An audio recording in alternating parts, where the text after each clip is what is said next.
A shidduch was once proposed to one of the children of the Tzaddik, the Rebbe Yitzchak Meir of Gur, known as the Holy Ring.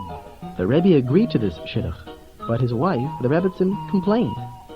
It seems that, in her eyes, the girl's parents were of a lower social stature than was acceptable, and she found other reasons to disqualify the shidduch as well. To which her husband, the Rebbe, replied, "It isn't good to know everything."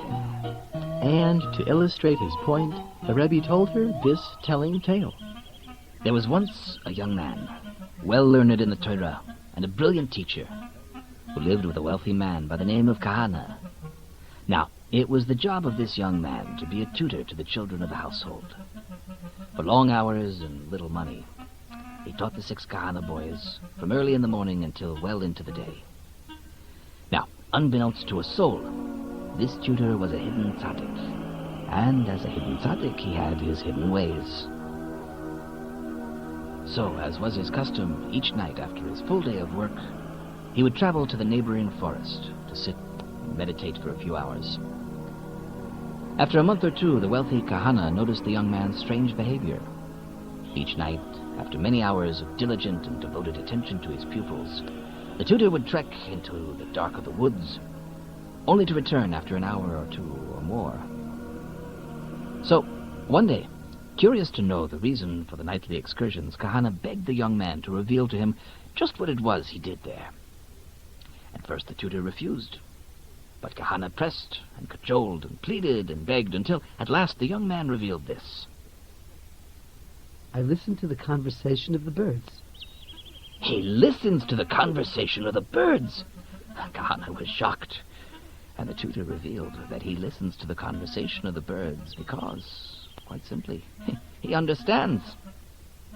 Hearing this, the wealthy Kahana again pressed and cajoled and pleaded and begged and insisted that the tutor teach him, that he too should understand the language of birds.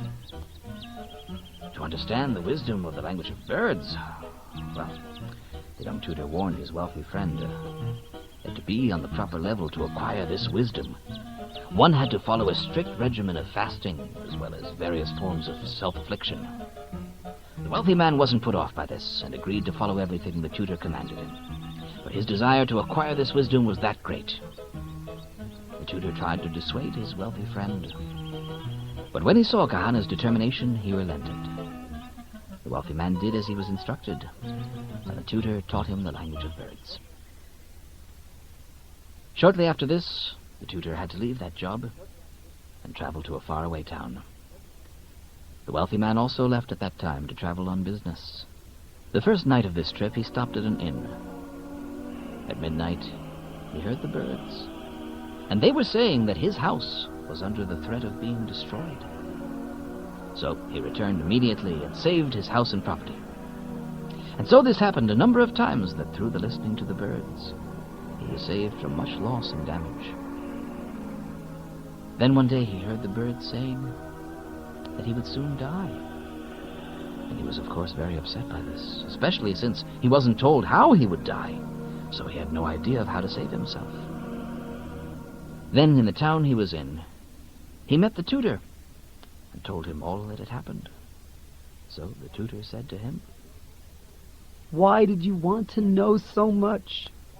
If you hadn't known about the losses, then the pain for the losses would have been a proper atonement for you, and you would have stayed alive. But due to your knowledge, you saved your property and forfeited your life." Having finished the story, the Rebbe said to the Rebbitzin, "And so you'll see, it's better not to know everything."